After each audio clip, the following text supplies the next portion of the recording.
بسم الله شارع الأحكام مع حمده يبدأ في كلام ثم الصلاة والسلام سرمدا على نبي قد أتانا بالهدى وعلى آله وصحبه الكرام على ممر الدهر والأعوام أما بعد فأعوذ بالله من الشيطان الرجيم بسم الله الرحمن الرحيم والذين آمنوا أشد حبا لله صدق الله العظيم رب اشرح لي صدري ويسر لي أمري واحلل عقدة من لساني يفقهوا قولي اللهم أرنا الحق حقا وارزقنا اتباعه وأرنا الباطل باطلا وارزقنا اجتنابه آمین یا رب العالمین۔ معزز سامعین، گزشتہ نشست میں ہم نے صفحہ نمبر 40 تک کتاب دل کی دنیا کا مطالعہ مکمل کیا تھا۔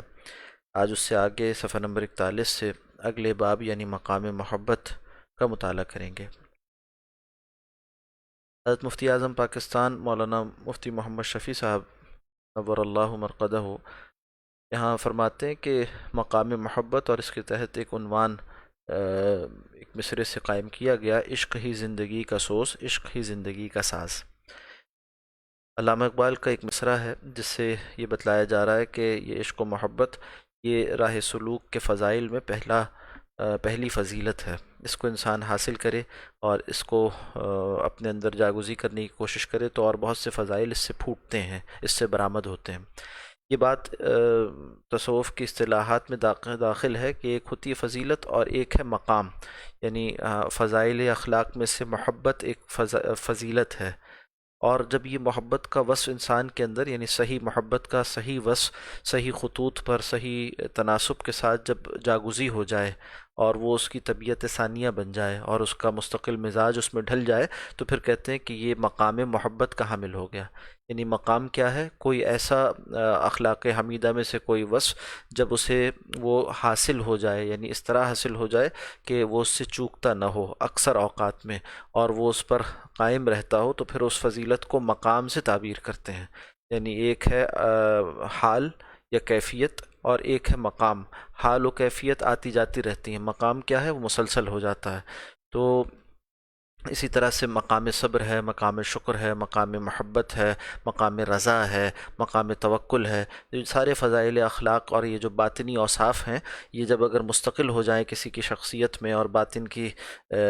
دنیا میں تو اسے مقام سے تعبیر کیا جاتا ہے۔ یہاں پہلی فضیلت یعنی محبت کا بیان آتا ہے۔ فرمایا عشق ہی زندگی کا سوز، عشق ہی زندگی کا ساز۔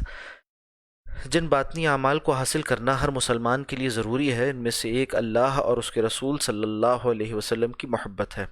یعنی اس کو حاصل کرنے کی اسے کوشش کرنی چاہیے، اور یہ ضروری ہے اس درجے میں کہ ایک درجے تک تو اس کا حاصل کرنا فرض ہے، اور پھر اس سے آگے بڑھتے چلے جائے، یعنی اس فرض درجے تک حاصل کرنا تو ہر مسلمان کے لیے ضروری ہے، اور اس سے آگے بڑھ کر پھر اس کو جتنا بڑھاتا چلا جائے گا اتنا ہی کہیے یہ اللہ کا مقرب بندہ اور اس کا ولی بنتا چلا جائے گا۔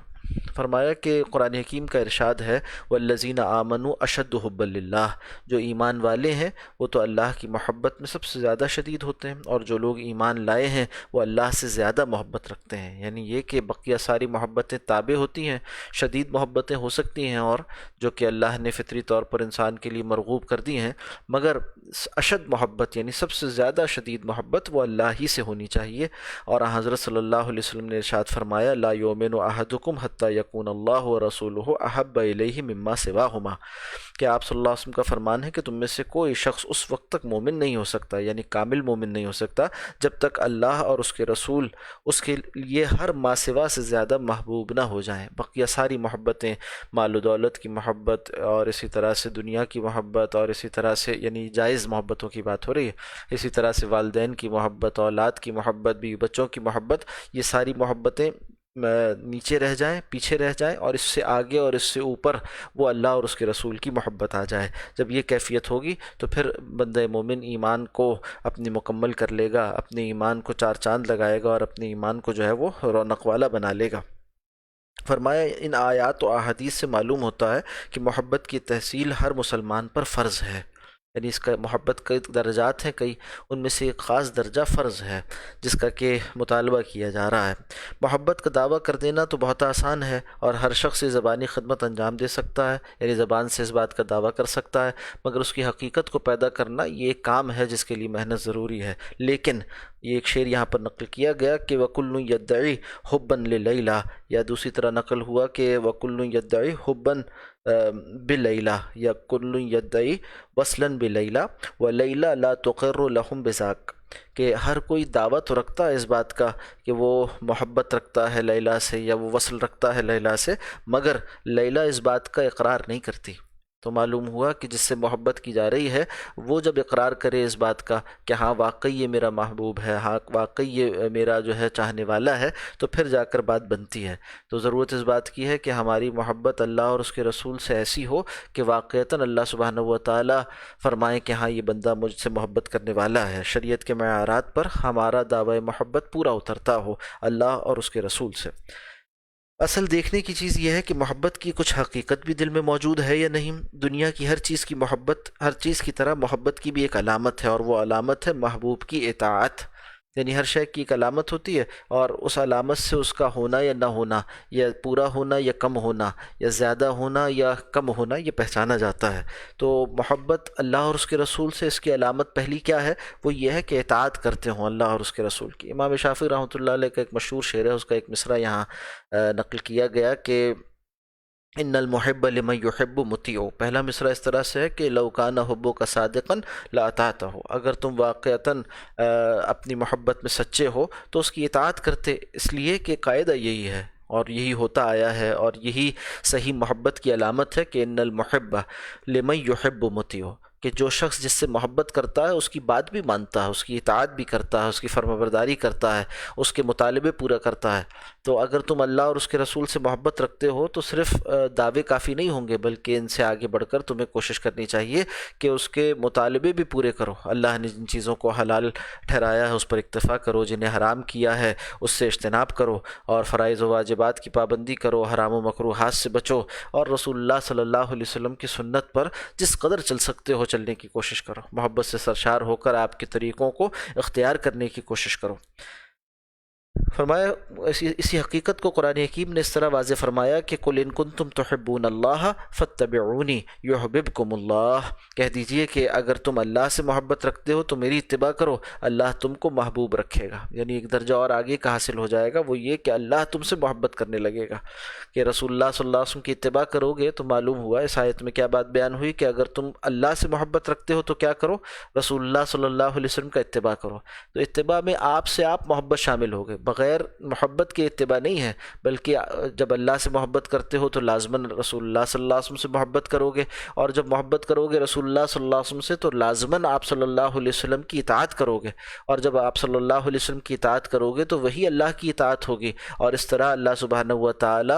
اپنے اطاعت کرنے والوں، اپنے فرمانبرداروں اور اپنے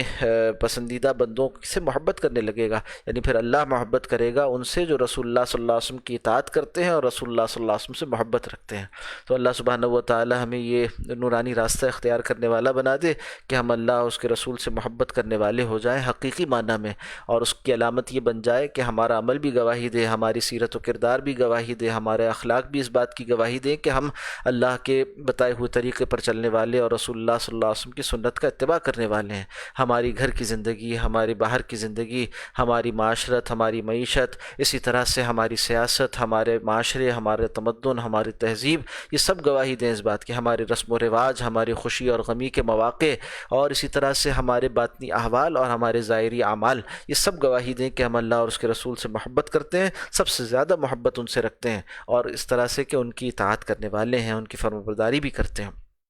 اب سوال یہ ہے کہ یہ محبت حاصل کیسے ہو؟ اس سلسلے میں سب سے پہلا قدم یہ ہے کہ انسان اپنے دل کو دوسری محبتوں سے خالی کرے۔ اب یہ دیکھیے صوفیانہ ڈسکورس میں یہ خاص بات ہے،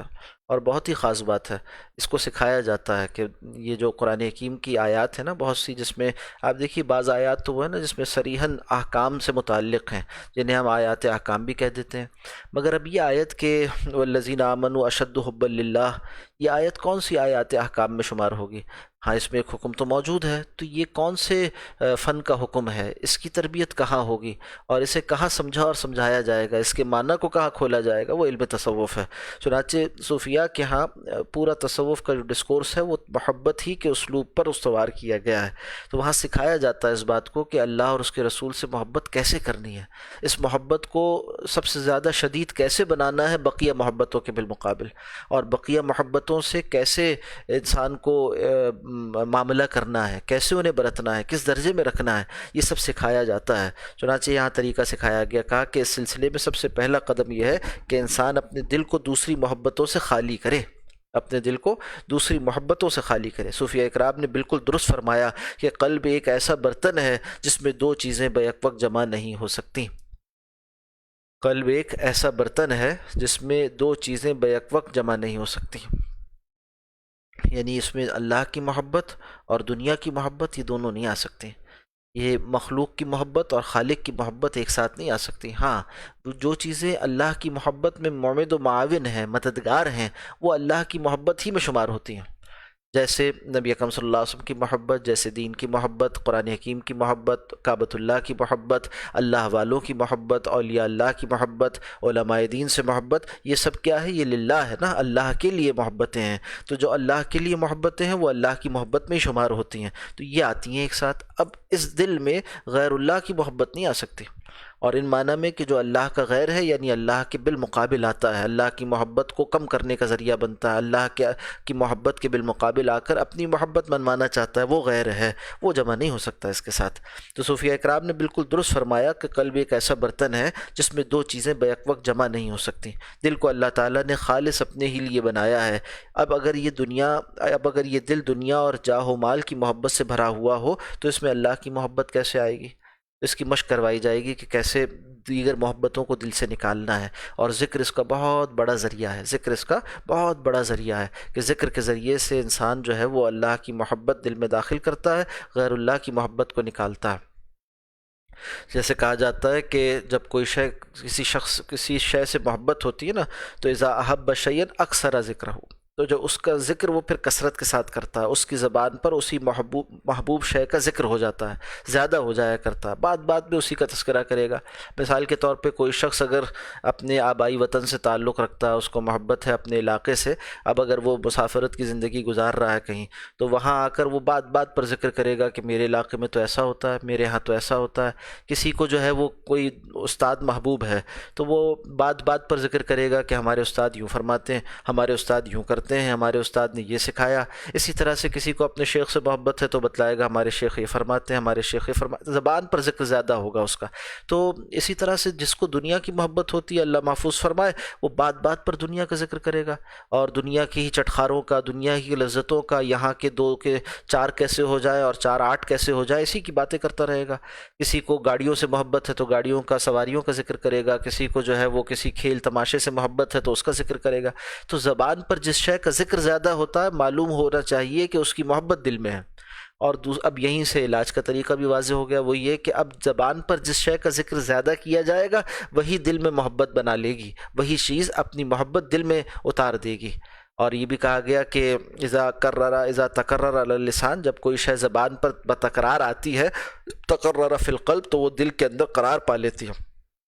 تو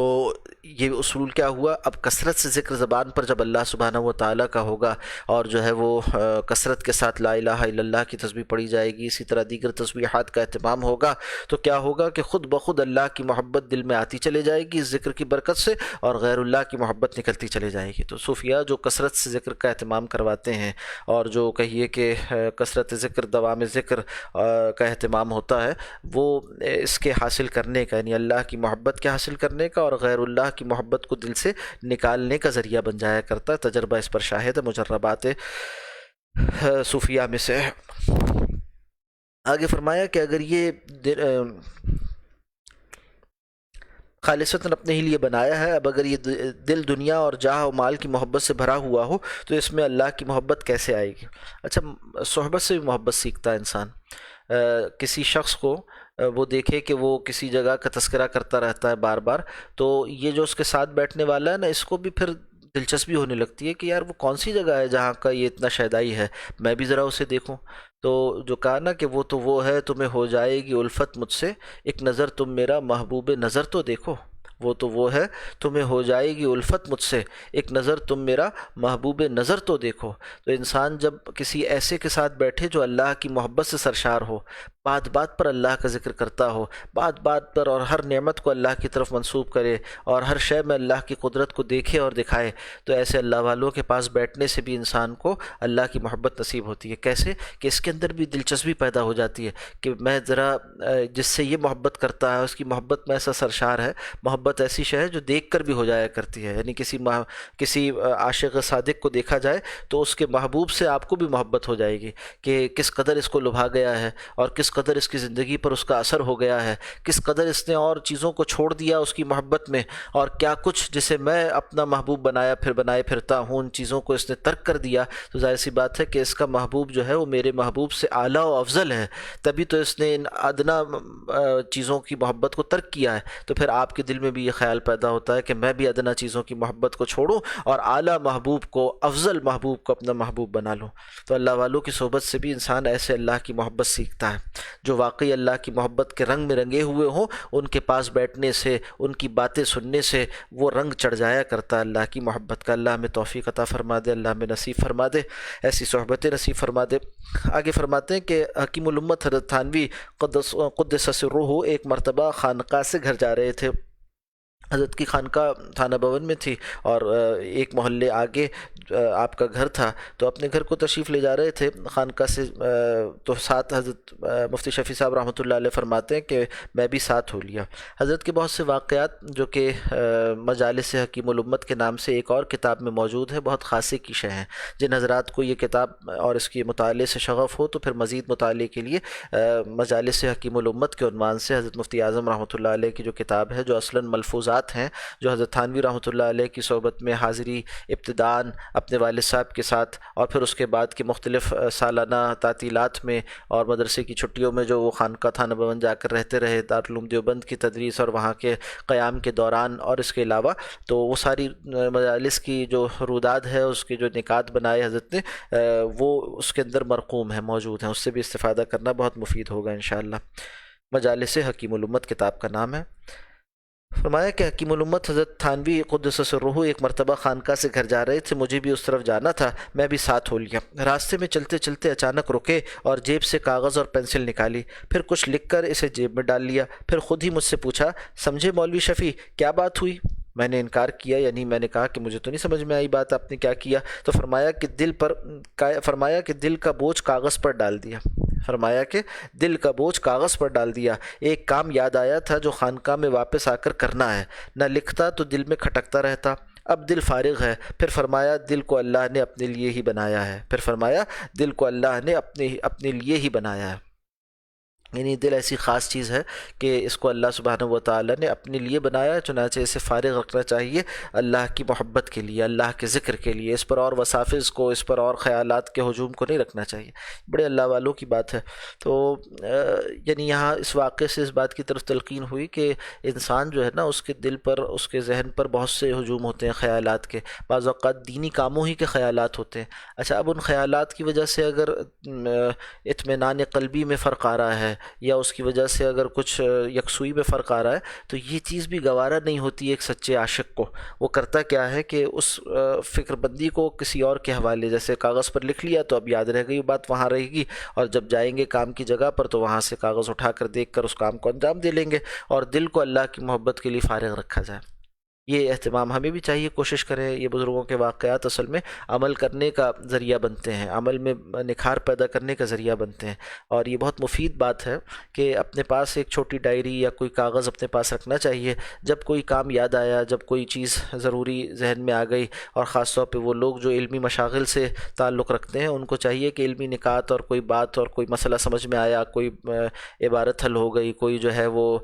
فقہی نقطہ ان کے لیے واضح ہو گیا، علماء طلبہ خاص طور پر، تو اس کو اپنے پاس لکھ لیا، تاکہ اپنے لکھنے پڑھنے کے مقام پر جب پہنچیں، اپنے ڈیسک پر جب آ جائیں تو وہاں اسے لکھ سکیں. تصنیف تالیف کا کام کرنے والے، اسی طرح پڑھنے پڑھانے والے، وہ اپنے نکات کو اس طرح منظم رکھ سکتے ہیں. اسی طرح اور بھی دیگر مشاغل سے دنیا کے اور شعبوں سے وابستہ افراد انہیں چاہیے کہ وہ بھی اپنے پاس یعنی کرنے کے کاموں کو متعین کرنے کے لیے کاغذ رکھیں، اور اس میں ان چیزوں کو ڈال دیا جائے. اور یہ ایک فکر پال کر رکھیں کہ بھئی دل پر کاموں کا ہجوم نہیں رکھنا، ہم نے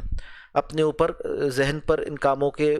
بوجھ کو نہیں رکھنا، بلکہ یہ کرنا ہے کہ ذہن کو، دل کو یکسو رکھنا ہے اللہ کی یاد کی طرف. اور اصل فکر دل کے حوالے جو رہے وہ فکر آخرت ہو، وہ اللہ کی محبت ہو. باقی چیزیں تو دنیا کی ہیں، تو اس کو کاغذ پر رکھا جائے، اسے متعلقہ افراد کے حوالے کیا جائے، اسے متعلقہ جگہوں تک محدود رکھا جائے. جو شے اصل میں دل میں رہنے والی ہے وہ اللہ سبحانہ و تعالیٰ کی یاد ہے. حضرت حکیم لقمان جن کا تذکرہ قرآن حکیم میں آتا ہے، ان کے بارے میں بعض مفسرین نے ایک واقعہ لکھا ہے کہ وہ کسی کے بہت ذہین آدمی تھے، بہت سمجھدار آدمی تھے، دانا تھے، اور کسی ذہین آدمی، سمجھدار آدمی، قدردان آدمی کے غلام تھے ابتداً. ہوا یہ کہ اس آقا نے ان کے حوالے کر رکھی تھی بہت سی بکریاں اور ریوڑ کے نگہداشت کرو اور ان کو چرایا کرو. تو وہ بہت خیال رکھتے تھے، بہت اچھی طرح سے. اور اسے دیکھ کر جو ہے وہ اسے دیکھ کر ایک روز جو ہے وہ جو ان کا آقا تھا، جو اس نے کہا کہ ایک کام کرو کہ اپنے ریوڑ میں سے بہترین بکری میرے پاس لے کر آؤ اور اسے ذبح کر کر مجھے پیش کرو. تو وہ لے آئے، اور اس کے بعد جب ذبح کر دیا تو کہنے لگا کہ اچھا، اس میں سے جو سب سے بہترین حصہ ہے وہ مجھے پیش کرو. تو حضرت لقمان جو ہے وہ زبان اور دل لے آئے. پھر اس کے بعد اس نے کہا کہ اچھا، ایک اور جانور لے کر آؤ، اسے ذبح کرو، اور اس میں سے جو سب سے بدترین حصہ ہے پورے جسم کا، وہ میرے پاس، جو بدترین اعضاء ہے وہ میرے پاس لے آؤ. تو پھر وہی زبان اور دل لے آئے. تو اس آقا نے پوچھا کہ یہ پہلے تم نے بہترین میں بھی یہی پیش کیا اور بدترین میں بھی یہی پیش کیا، کیا ماجرا ہے؟ تو حکیم لقمان کہنے لگے کہ یہ ایسی چیز ہے، زبان اور دل، یہ دو اعضاء جسمانی انسان کے ایسے ہیں کہ اگر یہ اچھے ہوں تو ان سے اچھا کوئی نہیں، اور اگر یہ برے ہو جائے تو ان سے برا کوئی نہیں. کتنی حکمت کی بات تھی. اس حکمت کی بات کو سن کر اس نے جو ہے پھر وہ حکیم لقمان کو آزاد کر دیا، جن کی کہ دانائی کا تذکرہ قرآن حکیم نے بھی کیا ہے. تو یہ دل جو ہے نا، اگر یہ بن جائے، جیسا کہ حدیث میں فرمایا گیا کہ اذا صلحت صلح الجسد کلہ، جب یہ دل صحیح ہوتا ہے تو پورا جسم صحیح رہتا ہے. اذا فسدت فسد الجسد کلہ، اور جب دل میں فساد آ جائے، دل خراب ہو جائے، تو پورا جسم خراب ہو جایا کرتا ہے. اسی طرح زبان کا معاملہ ہے، اس کو اچھا استعمال کریں. ذکر اللہ میں تو بڑی نعمت ہے، اور اس سے ہر وقت آپ کا قیمتی، تمام اوقات قیمتی بن جائیں گے، آخرت کا ذخیرہ بن جائیں گے. اور یہی زبان اگر برے کاموں میں استعمال ہو تو پھر یہ جہنم کی ہلاکت سے دوچار کرنے والی شے ہے. اللہ حفاظت فرمائے. تو فرمایا کہ دل کو اللہ نے اپنے ہی لیے بنایا ہے، تو ہمیں چاہیے کہ دل کو اللہ کے حوالے کیے رکھیں. لہٰذا دل کا صحیح مصرف اللہ کی یاد ہے. بقدر ضرورت دیگر اشیاء کے خیال میں مضائقہ نہیں، لیکن دل کو دنیاوی امور ہی کی محبت اور انہی کی فکر سے معمور رکھنا غلط ہے. انبیاء و اولیاء میں اور ہم میں یہی فرق ہے کہ دنیاوی کام وہ بھی کرتے تھے اور ہم بھی کرتے ہیں، مگر وہ دست بکار و دل بیار کے مصداق تھے. سبحان اللہ. مشائخ نقشبند کے جو 10 اصول ہیں ان میں سے ایک اصول ہے کہ دست بکار و دل بیار، کہ دست بکار ہاتھ تو کام میں لگا ہوا ہو، مگر دل بیار، دل جو ہے وہ یار یعنی محبوب اللہ سبحانہ و تعالیٰ کے ساتھ مشغول ہو، یعنی اللہ کی یاد میں مشغول رہے. تو دست بکار و دل بیار، دست بکار و دل بیار، اسے یاد کر لیجئے اور اسے ہمیں مشق کرنی ہے اس کی، اور اس کو ہم اپنے لیے یقینی بنائیں. صبح و شام اس کو دہراتے رہیں کہ ہمارا ہاتھ تو کاموں میں مشغول ہوگا، اور وہ بھی حکم باری تعالیٰ کے موافق، اور ہمارا دل جو ہے وہ اللہ کی یاد سے مشغول رہے گا. جب خیال آئے، اٹھتے بیٹھتے چلتے پھرتے، تو فوراً توجہ کریں کہ میرا دل کہتا ہے اللہ، میرا دل کہتا ہے اللہ، میرا دل کہتا ہے اللہ. یہ جو وقوف قلبی ہے، یعنی مستقل دل کو اللہ کی یاد میں موقوف کر دینا، اس کے لیے وقف کر دینا، اس کے لیے لگائے رکھنا، یہ کہیے کہ تصوف کا پہلا سبق بھی ہے اور آخری سبق بھی ہے۔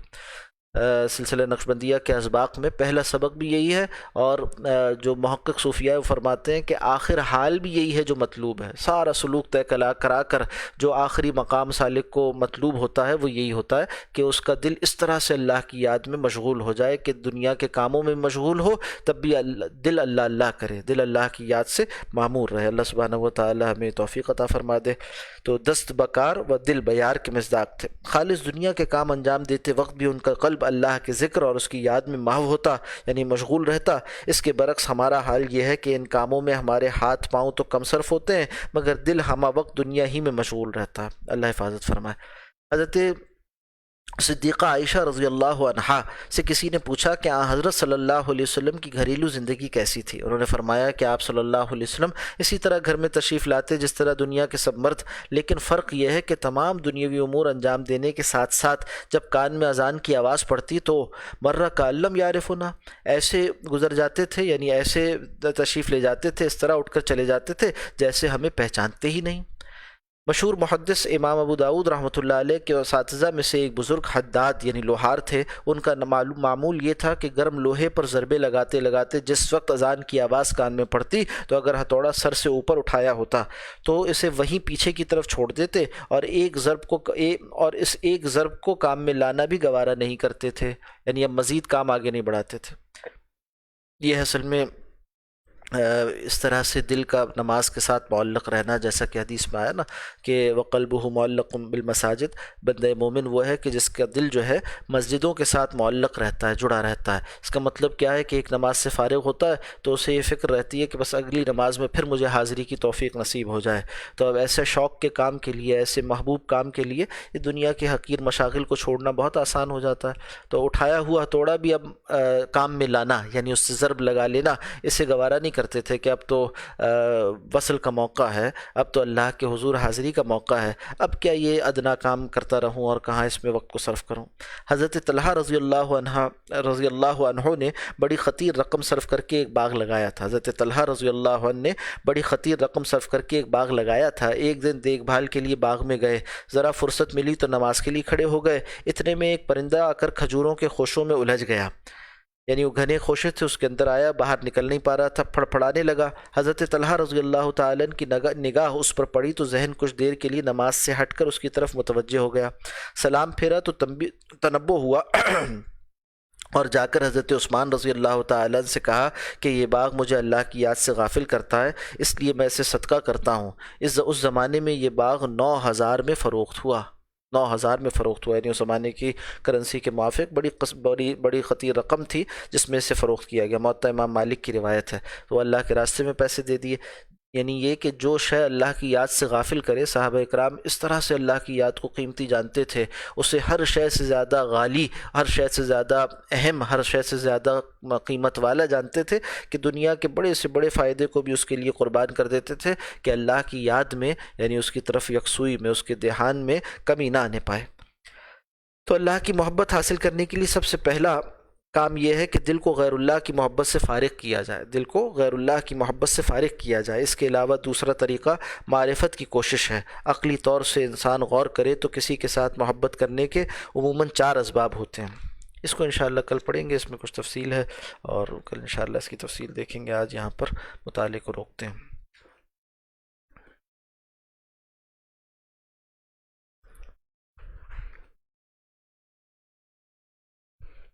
جی کل جس طرح سے ذکر کیا گیا تھا کہ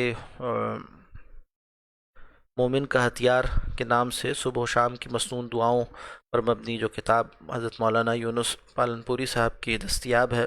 مکتبہ بشرا نے اسے شائع کیا ہے، اس کتاب میں اور اسی طرح دیگر مسنون دعاؤں کی کتاب میں صبح و شام کے اذکار درج ہوتے ہیں، ان کے پڑھنے کا اہتمام کرنا چاہیے۔ ذکر کی ایک بہترین صورت یہ ہے کہ نبی اکرم صلی اللہ علیہ وسلم سے جو اذکار منقول ہیں اس کو ہم اپنی زندگی کا حصہ بنائیں۔ یہ 2 طرح کے ہیں، ایک یہ کہ کوئی کسی خاص موقع اور کام کے لیے کوئی ذکر نقل ہوا ہو، جیسے سونے سے پہلے کی دعا، سو کر اٹھنے کی دعا، بیت الخلاء داخل ہونے سے پہلے کی دعا اور نکلنے کے بعد کی دعا، اور اسی طرح سے کھانے سے پہلے، کھانے کے بعد، مسجد میں داخل ہونے، مسجد سے باہر آنے، اسی طرح جمیع اوقات جو ہے ہمارے مختلف کام، ان سے متعلق جو اذکار مسنونہ منقول ہیں ان کو یاد کرنا چاہیے، اور انہیں یاد کر کر اپنی زندگی میں اس کا معمول بنانا چاہیے۔ ذکر کی بہترین صورت ہے انشاءاللہ، اس سے وہ جو یاد باری تعالیٰ ہے اور ساتھ ساتھ محبت رسول اللہ صلی اللہ علیہ وسلم کی دونوں کو آبیاری، اس دونوں کی آبیاری کا اس میں سامان ہے۔ دوسری صورت یہ ہے کہ آپ صلی اللہ علیہ وسلم سے اذکار صبح، اذکار مساء یعنی صبح و شام کے اذکار وہ منقول ہیں، بہت سے ذکر ملا کر آپ صلی اللہ علیہ وسلم نے ایک ساتھ بھی پڑھے، اسی طرح سے کبھی کچھ ذکر صبح فرمایا، کبھی شام کوئی ذکر فرمایا، اور کبھی کچھ اور کبھی کچھ۔ تو صحابہ اکرام رضوان اللہ تعالی علیہم اجمعین نے وہ اذکار نقل کیے ہیں، محدثین نے اس کے لیے بڑی بڑی کتابیں مرتب کی ہیں، امام بہقی رحمۃ اللہ علیہ نے اس کے لیے پورا مجموعہ مرتب کیا، اسی طرح سے امام نووی رحمۃ اللہ علیہ نے الاذکار کے نام سے کتاب مرتب کی، اسی طرح سے اور بہت سے محدثین نے صرف دعاؤں کے مجموعے تفصیلی مرتب فرمائے۔ بعد میں پھر آج ہمارے زمانے میں علماء نے ہماری آسانی کے لیے ان دعاؤں کو مختلف چھوٹے چھوٹے کتابچوں کی صورت میں، خاص طور پہ جیبی سائز کتابچوں کی صورت میں مرتب کر دیا، تاکہ پڑھنا بھی آسان ہو جائے اور یاد کرنا بھی آسان ہو جائے۔ تو جو مختلف مواقعوں کی دعائیں ہیں ان کو تو یاد کر لینا چاہیے، اپنے بچوں کو بھی یاد کرانا چاہیے، گھر والوں کو بھی یاد کرانا چاہیے، اور زندگی کا حصہ بنانا چاہیے۔ اس سے بہت فائدہ ہوتا ہے، اس سے بہت جو ہے وہ کہیے کہ دینداری کی بڑھوتری میں، اللہ سے تعلق میں اضافے کا یہ ایک بڑا خزانہ اور ذریعہ ہے۔ پھر دوسری یہ دعائیں جو کہ آپ صلی اللہ علیہ وسلم سے مختلف یعنی صبح و شام کے اوقات میں یا رات کی مناجات کے طور پر جو منقول ہیں، ان کے اندر بھی معرفت کا بہت بڑا خزانہ اور ذخیرہ ہے۔ تو اس میں انشاءاللہ ہم صبح کی دعائیں جو ہیں وہ پہلے پڑھ رہے ہیں، پھر اس کے بعد کچھ اور کتابوں کا بھی، دعاؤں کی کتابوں کا تعارف کروا دیں گے۔ جس کو دعا کا ذوق زیادہ ہو جائے اسے سب مل گیا، جسے دعا کا ذوق مل گیا، جسے دعا کرنا آ گئی، جسے اللہ سے مانگنا آ گیا، اور جس کو اس میں مزہ آ گیا کہ وہ اللہ کے حضور دعائیں کیا کرے، تو اسے پھر دین جو ہے اس کے لیے مرغوب بن گیا انشاءاللہ۔ اب اس کے لیے نبی اکرم صلی اللہ علیہ وسلم کے احوال سیکھنا آسان ہو گیا، اور یہ احوال جو ہیں یہی تصوف کا خاصہ ہے نا، یعنی تصوف کیا کرتا ہے، یہ سکھاتا ہے کہ اعمال کو احوال مطلوبہ کے ساتھ انجام دیا جائے، وہ اعمال جو شریعت میں مطلوب ہیں ان کو ان احوال مطلوبہ جیسا کہ تصوف میں متعین ہے ویسے انجام دیا جائے۔ تو جیسے کہ اخلاص ہے، اسی طرح سے بقیہ ان صفات کو سیکھ لے۔ تو یہ جو احوال ہیں یہ آپ صلی اللہ علیہ وسلم سے منقول دعاؤں کے اندر موجود ہیں، اس میں مستور ہیں، چھپے ہوئے ہیں۔ تو ہمیں چاہیے کہ ہم ان دعاؤں کے ذریعے سے وہ احوال نبوی صلی اللہ علیہ وسلم انہیں اخذ کر کر اپنی زندگی کا حصہ بنائیں۔ انشاءاللہ اس پر پھر بات کریں گے۔ آج ہم کل پہنچے تھے تقریباً 24ویں دعا تک، آج وہاں سے آگے آغاز کریں گے۔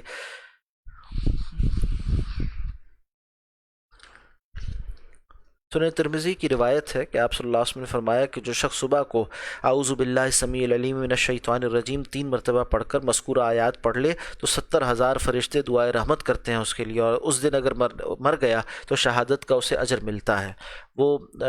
آیات کون سی ہیں؟ وہ سورہ حشر کی آیات ہیں، سورہ حشر کی آیت نمبر 22، 23 اور 24۔ اور دعا کون سی ہے؟ اعوذ باللہ السمیع العلیم من الشیطان الرجیم، اعوذ باللہ السمیع العلیم من الشیطان الرجیم، اعوذ باللہ السمیع العلیم من الشیطان الرجیم۔